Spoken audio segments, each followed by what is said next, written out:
My name is Mary, and I am 75 years old. I live alone in a small town in northern Missouri. My house is not big, but it is enough for me. My husband and I built it together many years ago. He passed away 10 years ago, but I feel his presence here every day. His favorite chair is still by the window, and I often sit there, thinking about our life together. We had 2 children, David and Susan. David lives in the city with his family, and Susan moved abroad for work.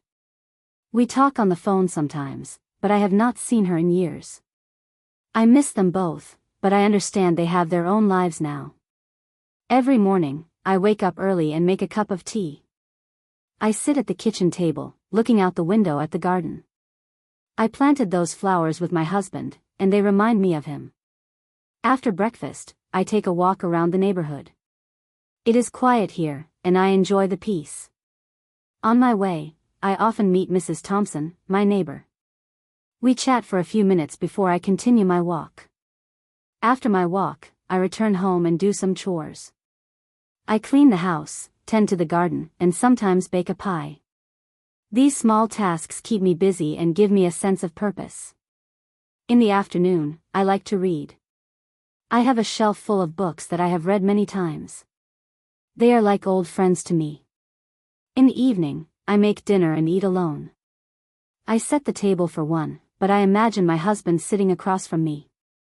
After dinner, I watch some television or listen to music.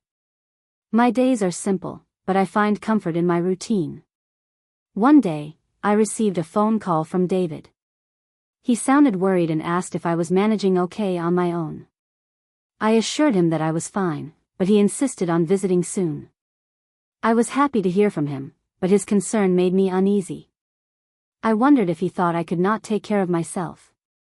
A week later, David arrived with his wife, Amanda, and their children. It was nice to see them after so long. The children had grown so much, and I felt a pang of sadness at missing their milestones. We spent the day talking and catching up. Amanda admired the garden, and David helped me with some small repairs around the house. That evening, we all sat down for dinner. It was a pleasant meal, filled with laughter and stories. Yet, I noticed something different about David. He seemed more serious, and I could tell he had something on his mind. After dinner, David and Amanda asked if we could talk. I agreed, feeling a knot form in my stomach. They started by expressing their concern for my well-being. They said they worried about me living alone, especially at my age. Amanda mentioned that it would be easier for me to live with them in the city. They could help take care of me, they said. I listened quietly, feeling a mix of emotions. I appreciated their concern, but the thought of leaving my home made me anxious. This house held so many memories. It was where I felt closest to my husband, and I could not imagine leaving it behind. I thanked David and Amanda for their offer but told them I needed time to think. That night, I lay in bed, staring at the ceiling. I thought about my life here and how much it meant to me. I also considered David's words and the possibility of needing help as I got older. It was a difficult decision, and I was not sure what to do. The next morning, David and his family prepared to leave. I hugged them goodbye, promising to think about their offer. As I watched their car drive away, I felt a sense of loneliness settle in. The house felt quiet, and I missed their presence already. Over the next few days, I went about my usual routine, but the conversation with David lingered in my mind. I tried to imagine what life would be like in the city. It was a busy place, and I was used to the calm of my small town. I worried about fitting in and losing my independence. I decided to call Susan to get her opinion. She was surprised to hear about David's offer. She understood my hesitation and suggested I visit them for a while to see how I felt.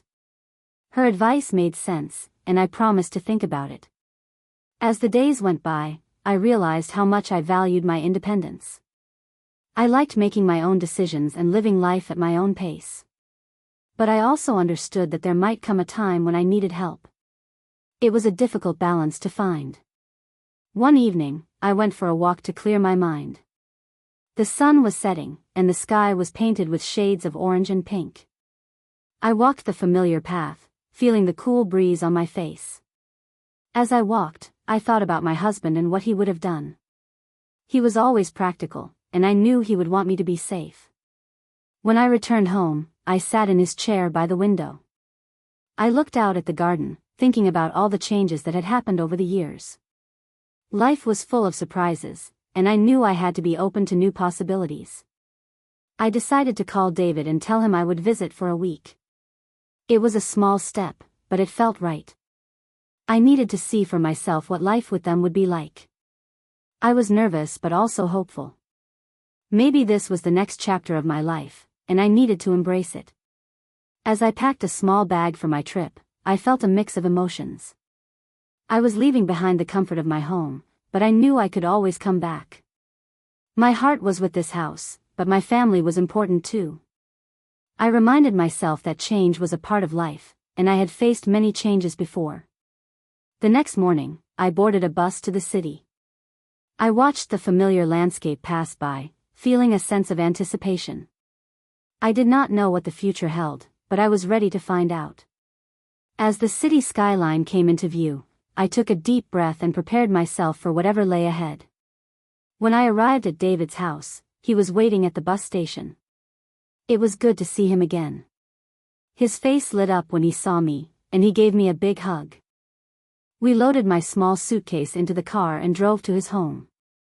As we drove through the city, I noticed how different it was from my town.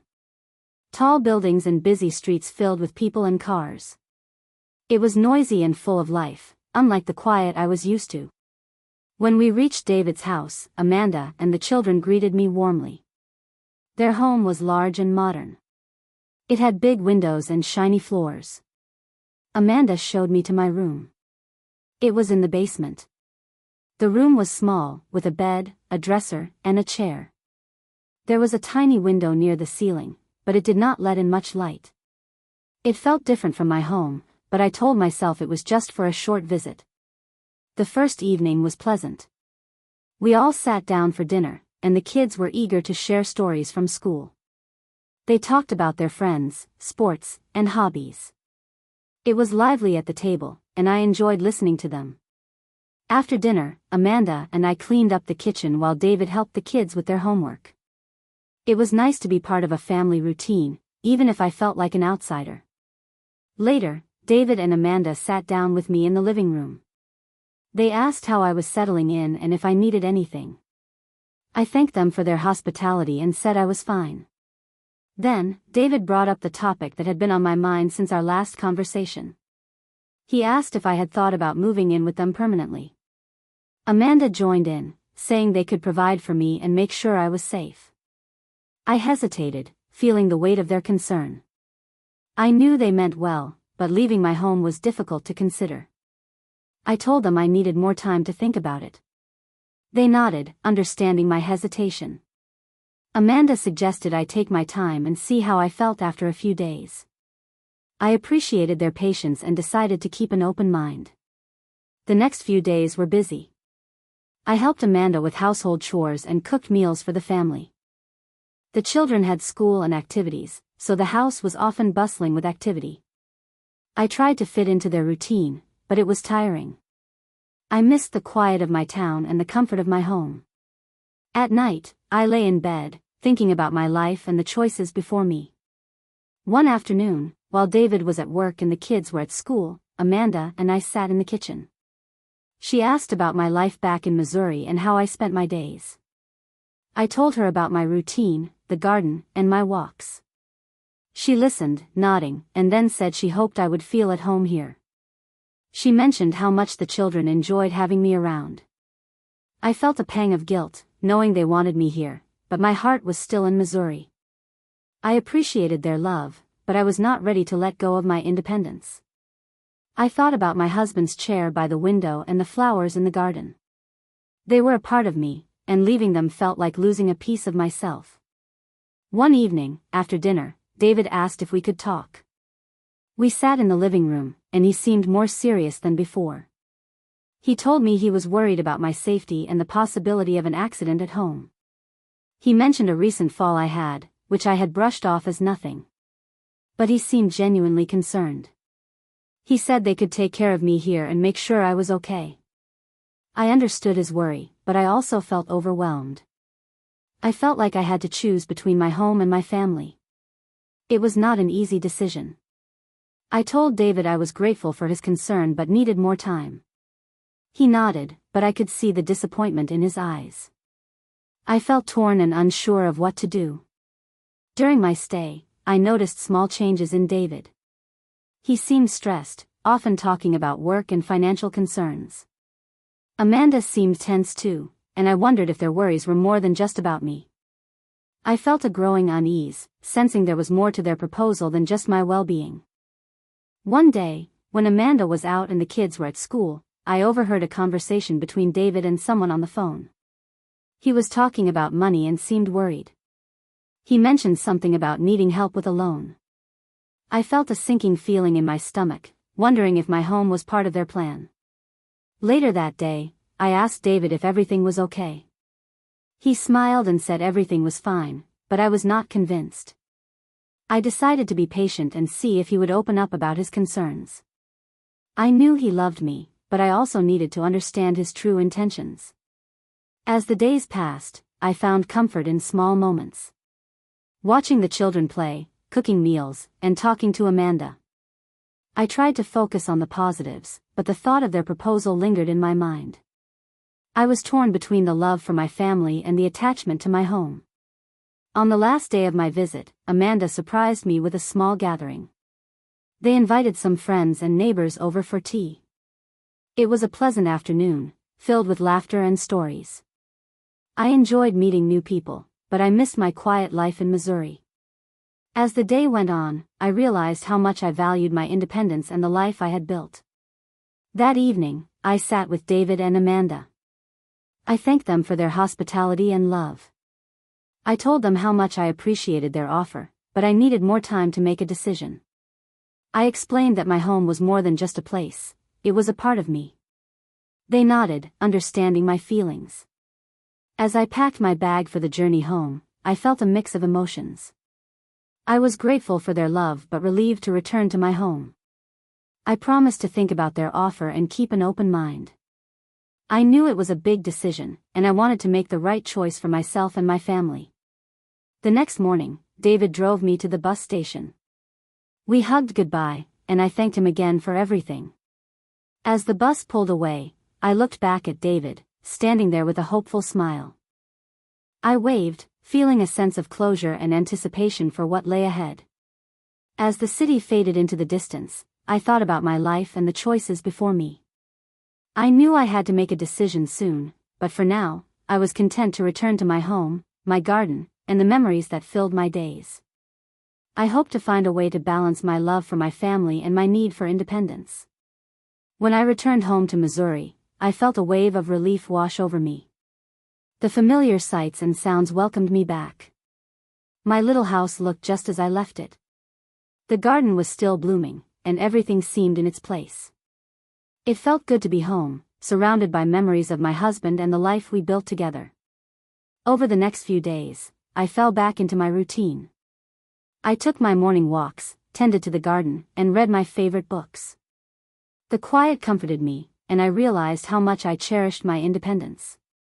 Yet, the visit with David and Amanda lingered in my mind. Their offer was generous, and I knew they had my best interests at heart. One afternoon, while I was weeding the garden, I thought about the small room in David's basement. It was cold and dim, a stark contrast to my bright, open home. I remembered how tired I felt keeping up with their busy schedule. Despite their kindness, I was not sure if that life was right for me. I decided to write down my thoughts in a notebook. I hoped it would help me sort through my feelings. I wrote about my life here, the peace I felt, and the memories I cherished. I also wrote about the city, the noise, and the feeling of being just a guest in their home. The process helped me see things more clearly, but it also made me realize how torn I was. One morning, I received a call from Amanda. She asked how I was doing and if I had thought more about their offer. I told her I was still considering it and thanked her for checking in. She seemed understanding but mentioned again how much easier life would be for me with them. I promised to keep thinking about it. As the days went by, I started to notice small changes in my health. My knees ached more than usual, and I felt tired more often. I wondered if David was right to worry. Perhaps I was getting too old to manage on my own. But each time I thought about leaving, my heart pulled me back to my home. I decided to visit my neighbor, Mrs. Thompson. She was a kind woman, a few years younger than me, and we often shared tea and stories. I told her about my visit to David's house and their offer. She listened patiently, nodding along. When I finished, she smiled and said she understood my struggle. Mrs. Thompson shared her own story. A few years ago, her daughter had offered her a similar arrangement. She moved in, but soon realized it was not for her. She missed her life here and decided to return. She said it was important to listen to your heart and do what felt right. Her words reassured me, and I felt grateful for her friendship. That evening, I sat in my husband's chair by the window. I looked out at the garden, thinking about the choices ahead. I knew I had to decide soon, but I wanted to be sure. I wanted to find a balance between my independence and the love for my family. The next day, I decided to call Susan. We had not spoken since my visit to David's house, and I wanted her perspective. She listened carefully as I explained my dilemma. Susan understood my feelings and offered her support. She reminded me that I could always visit and stay as long as I needed. Her words comforted me, and I felt a little less alone. As the weeks went by, I tried to focus on my health. I took more breaks during my walks and made sure to rest when I needed to. I wanted to prove to myself that I could manage, but I also acknowledged the possibility of needing help one day. It was a difficult balance, but I was determined to find it. One afternoon, I received a letter from David. It was a heartfelt note, expressing his love and concern. He wrote about his worry for my well-being and how much they wanted me with them. The letter touched me deeply, and I felt a renewed sense of appreciation for my family. That night, I lay in bed, thinking about David's letter and Susan's words. I realized how fortunate I was to have their love and support. But I also knew I had to make the decision that was right for me. I wanted to be with my family, but I also wanted to keep the life I had here. As the days turned into weeks, I continued to weigh my options. I knew that staying here meant more independence but also more responsibility. Moving in with David and Amanda meant more support but less freedom. It was a trade-off, and I had to decide which was more important to me. One evening, as I was preparing dinner, I thought about my husband. I wished he were here to guide me. He was always so wise and practical. I imagined what he would say. I knew he would want me to be safe and happy, but he would also understand my attachment to our home. The next morning, I decided to write a letter to David. I wanted to express my gratitude and explain my feelings. I wrote about my love for them and how much I valued their offer. I also wrote about my need for independence and how much my home meant to me. It was a difficult letter to write, but I felt it was necessary. After I finished, I read the letter aloud to myself. It felt honest and true to my heart. I hoped David would understand. I sealed the envelope and placed it on the table, ready to send it the next day. As I sat there, I felt a sense of peace. I knew the decision was not easy, but I believed I was making the right choice. I wanted to stay true to myself while keeping the door open for the future. I was grateful for my family's love and support, and I hoped they would accept my decision. As I prepared for bed, I felt a renewed sense of clarity. I knew the journey ahead would not be easy, but I was ready to face it. I had my home, my memories, and the love of my family. I knew I could find a way to balance it all. With a sense of calm, I turned off the light and lay down to sleep. As I closed my eyes, I felt my husband's presence beside me, comforting and reassuring. I knew that whatever happened, I would be okay. I had my family, my home, and my heart to guide me. Days passed, and I settled back into my routine. Yet, a sense of unease lingered, like a shadow following me. My knees still ached, and simple tasks felt more taxing than before. I tried to brush it off, attributing it to age, but it was hard to ignore. I kept reminding myself to take it easy, but sometimes my body felt like it had a mind of its own. One afternoon, as I was tending to my garden, I heard a familiar voice calling my name. It was Grace, a neighbor I hadn't spoken to in a while. She lived a few streets away and often walked by my house. We used to chat often, but life got busy, and our talks became less frequent. Grace approached with a warm smile, and I was happy to see her. We sat on the porch, sipping lemonade, and catching up on each other's lives. I mentioned my visit to David's house and the offer they made. Grace listened intently, nodding along as I spoke. After I finished, she shared her own story. Her children had also invited her to live with them when her husband passed. She moved in, hoping for a fresh start, but soon felt like a guest in her own family. Her children meant well, but she missed her independence and the familiarity of her home. Eventually, she decided to return to her house, and it was the best decision for her. Her story resonated with me, and I felt a sense of relief knowing I wasn't alone in my feelings. Grace's courage inspired me, and I admired her for standing up for herself. We talked for a while longer, and I felt grateful for her friendship and understanding. As we sat there, I confided in Grace about the struggles with my health. I told her about the aches and the fatigue that seemed to cling to me.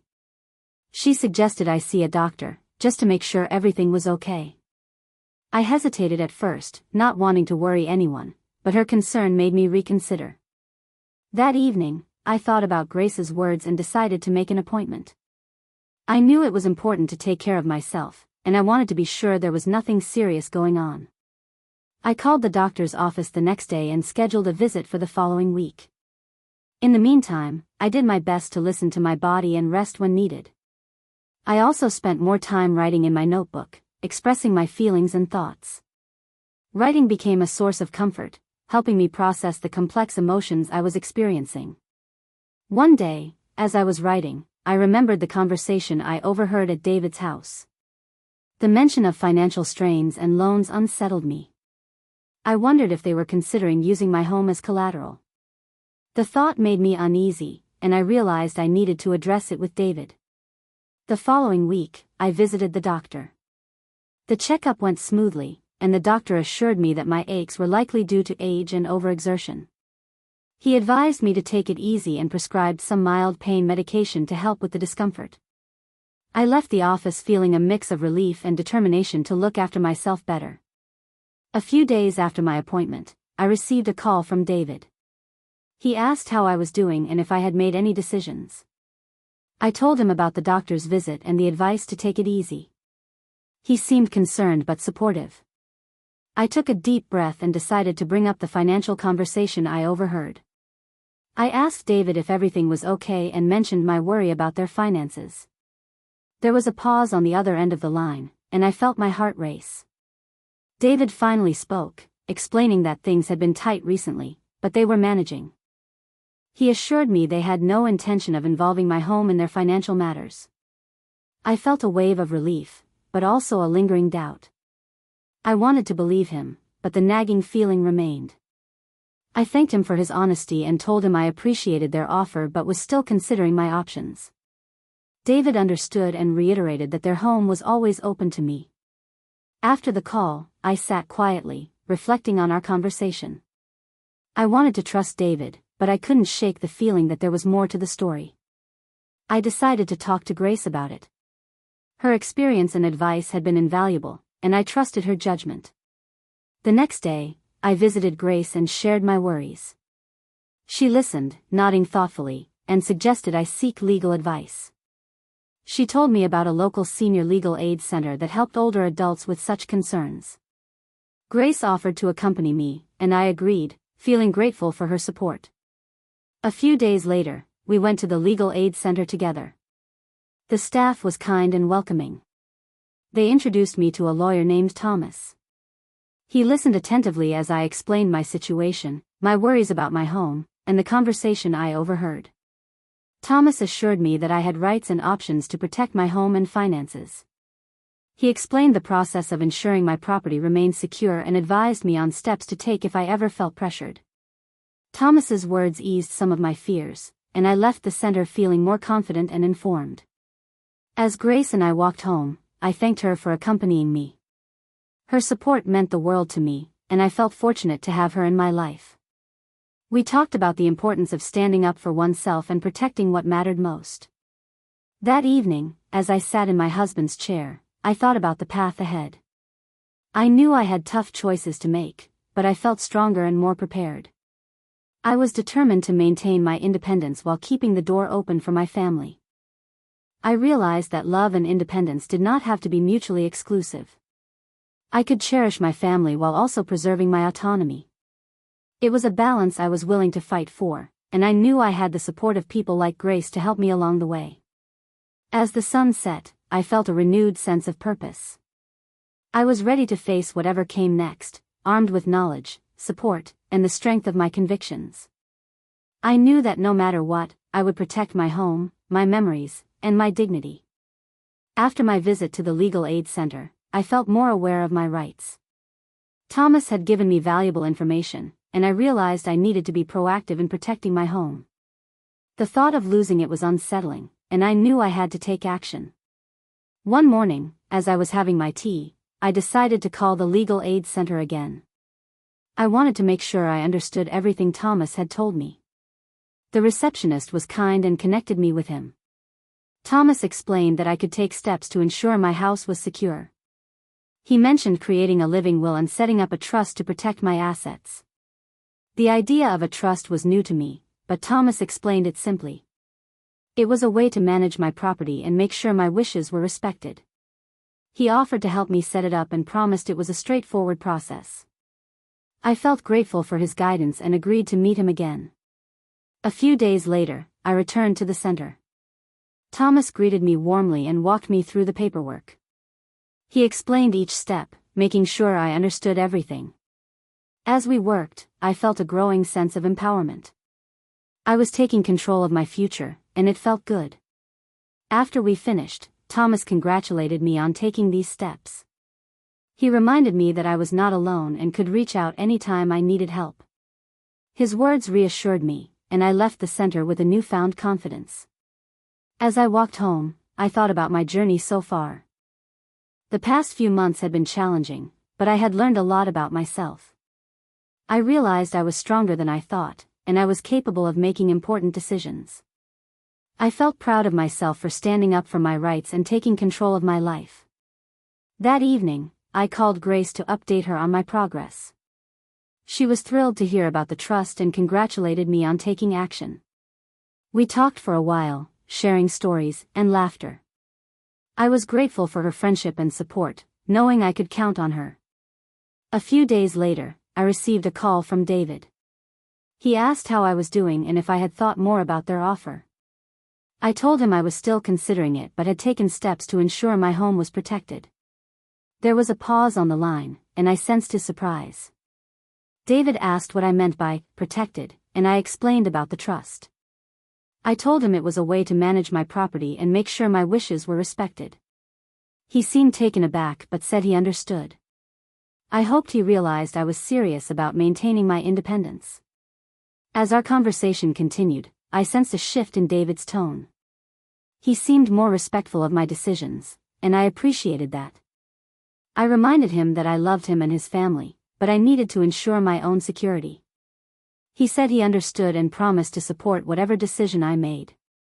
After the call, I felt a sense of relief. I had been worried about how David would react, but he seemed to accept my choices. I hoped this would strengthen our relationship and help him see things from my perspective. In the following weeks, I focused on my health and well-being. I took more walks, enjoying the crisp air and the beauty of nature. I spent time in my garden, tending to the flowers and feeling connected to my husband. The garden was a source of comfort, and I cherished the memories it held. I also continued to write in my notebook. It was a way to process my thoughts and emotions, helping me find clarity. I wrote about my journey, the choices I made, and the lessons I learned. Writing became a form of therapy, allowing me to express myself freely. One afternoon, while I was writing, I received a visit from Grace. She looked excited and asked if I wanted to join her for a community event. It was a gathering at the local park, organized by the senior center. She thought it would be a nice opportunity to meet new people and spend time together. I agreed, feeling open to the idea. That weekend, we attended the event together. The park was lively, filled with people of all ages. There were games, music, and plenty of food. I felt a sense of joy, being part of something bigger than myself. As we mingled, I met a young man named Marcus. He was a law student volunteering at the event. We struck up a conversation, and I shared some of my story with him. He listened intently, nodding as I spoke. I mentioned the steps I took to protect my home, and he seemed impressed. Marcus told me about his studies and his interest in elder law. He said he admired people like me who stood up for their rights. His words touched me, and I felt a sense of validation. It was nice to know that younger generations cared about these issues. As the event continued, I felt a sense of belonging. I realized I was not alone in my journey, and many others faced similar challenges. The sense of community was uplifting, and I was grateful to Grace for inviting me. When the event ended, Grace and I walked home together. We talked about the day, sharing our favorite moments.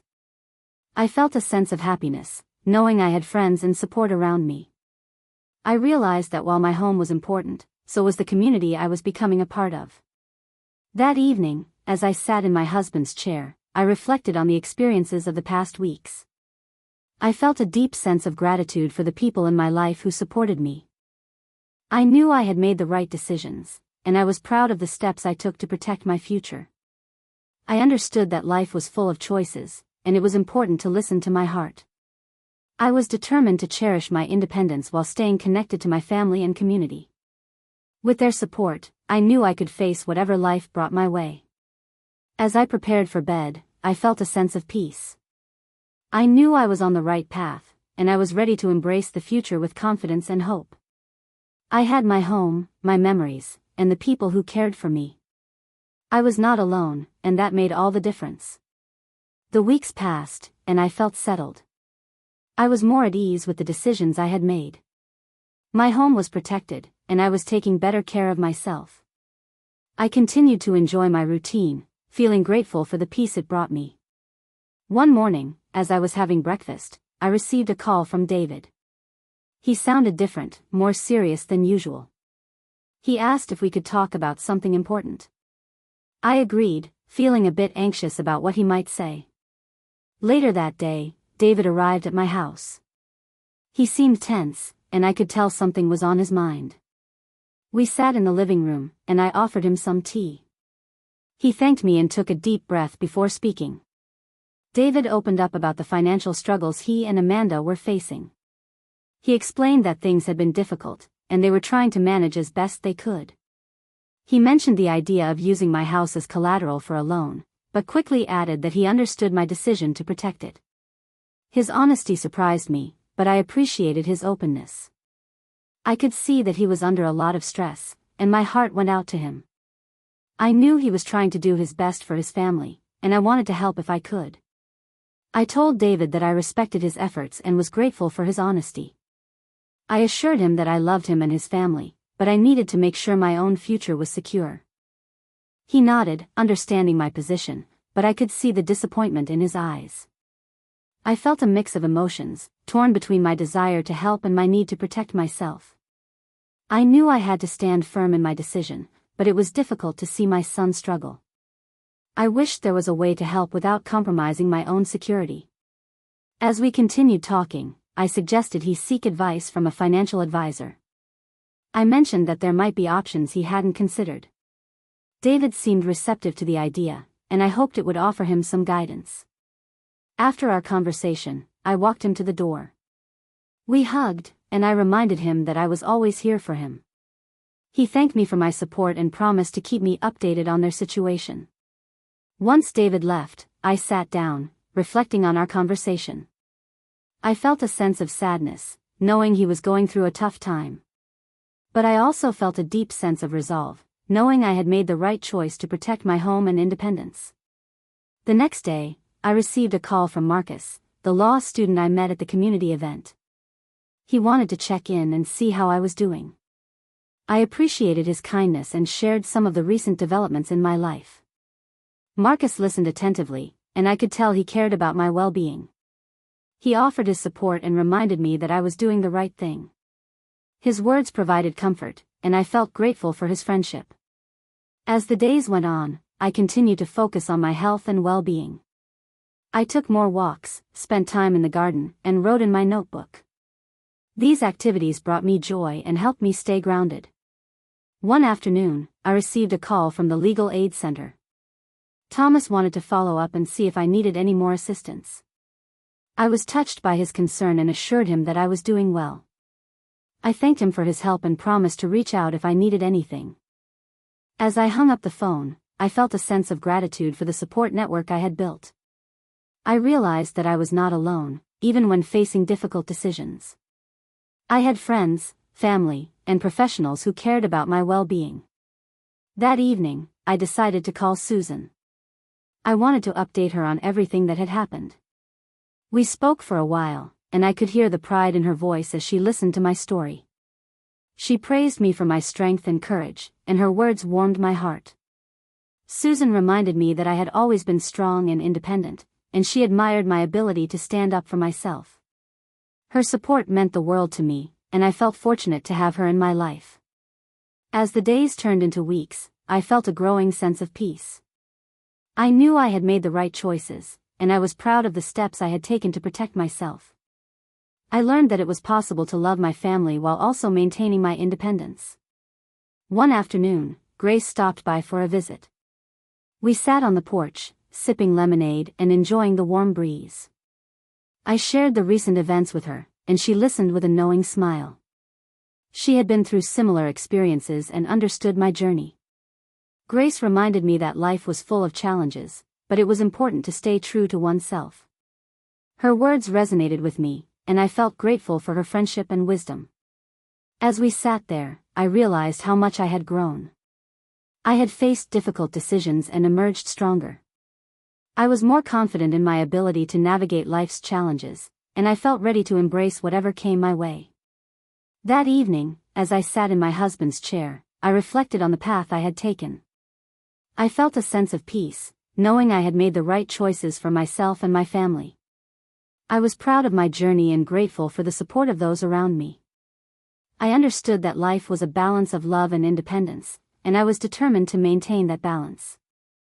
I knew I had the strength to face whatever the future held, and I was ready to embrace it with open arms. In the weeks that followed, a sense of calm settled over me. I had faced my fears and made decisions that protected my future.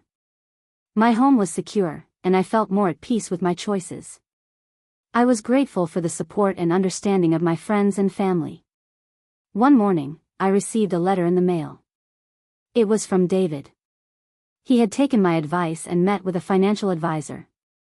The letter explained how they were finding new ways to manage their finances. David expressed his gratitude for my support and understanding. His words touched me deeply, and I felt proud that I could help in some way. He also mentioned how he admired my strength and courage. He understood why I needed to protect my home, and he respected my decision. David promised to visit soon and bring the family. I felt a warm glow in my heart, knowing our relationship was stronger. That afternoon, I decided to visit Grace. I wanted to share the good news and thank her for her support. We sat on her porch, enjoying the sunshine and each other's company. I told her about David's letter, and she beamed with pride. Grace reminded me that standing up for oneself was never easy, but it was always worth it. Her words echoed my own thoughts, and I felt a deep sense of gratitude for her friendship. We spent the rest of the afternoon talking and laughing, feeling content in the moment. A few days later, I received a call from Marcus. He wanted to check in and see how I was doing. I shared the positive news about David and how things were improving. Marcus was genuinely happy for me, and I appreciated his kindness. During our conversation, Marcus mentioned he had recently attended a seminar on elder law and financial protection. He said he learned a lot and thought of me. His dedication to his studies and his genuine interest in helping others impressed me. I wished him well and thanked him for his continued support. As the days passed, I felt more connected to my community. I attended more events at the senior center and made new friends. I realized how important it was to have a support network and how much it enriched my life. One afternoon, I decided to write a letter to Susan. I wanted to update her on everything that had happened and express my gratitude for her support. I wrote about my journey, the decisions I made, and the lessons I learned. I also shared how much her encouragement had meant to me. Writing the letter felt cathartic, and I hoped it would bring Susan some comfort knowing I was doing well. I sealed the envelope and placed it on the table, ready to mail it the next day. That evening, as I sat in my husband's chair, I reflected on the journey I had taken. I felt a deep sense of peace, knowing I had made the right choices for myself and my family. I understood the importance of balancing love and independence, and I was proud of the steps I had taken. I realized that life was full of challenges, but it was also full of opportunities for growth and connection. I was grateful for the people who supported me and the lessons I had learned along the way. As I prepared for bed, I felt a sense of contentment. I knew I was on the right path, and I was ready to embrace the future with confidence and hope. I had my home, my memories, and the people who cared for me. I was not alone, and that made all the difference. In the weeks that followed, I continued to focus on my health and well-being. I took more walks, spent time in the garden, and enjoyed the company of my friends. I felt a renewed sense of purpose, knowing I had the strength to face whatever life brought my way. One Saturday, David and his family came to visit. The house was filled with laughter and joy as we spent the day together. We cooked a big meal, played games, and shared stories. The children ran around the garden, their laughter echoing through the air. As the sun began to set, we gathered on the porch, watching the sky change colors. I felt a deep sense of gratitude, knowing my family was by my side. David and Amanda thanked me for my support and understanding, and I assured them that my love for them was unwavering. As the evening came to an end, we hugged goodbye, promising to see each other soon. I watched their car drive away, feeling a sense of warmth and connection. I knew our relationship had grown stronger, and I was grateful for their love and support. That night, as I lay in bed, I reflected on the journey I had taken. I felt a deep sense of peace, knowing I had made the right choices for myself and my family. I understood the importance of balancing love and independence, and I was proud of the steps I had taken. I realized that life was full of challenges, but it was also full of opportunities for growth and connection. I was grateful for the people who supported me and the lessons I had learned along the way. As I drifted off to sleep, I felt a sense of contentment. I knew I was on the right path, and I was ready to embrace the future with confidence and hope. I had my home, my memories, and the people who cared for me. I was not alone, and that made all the difference.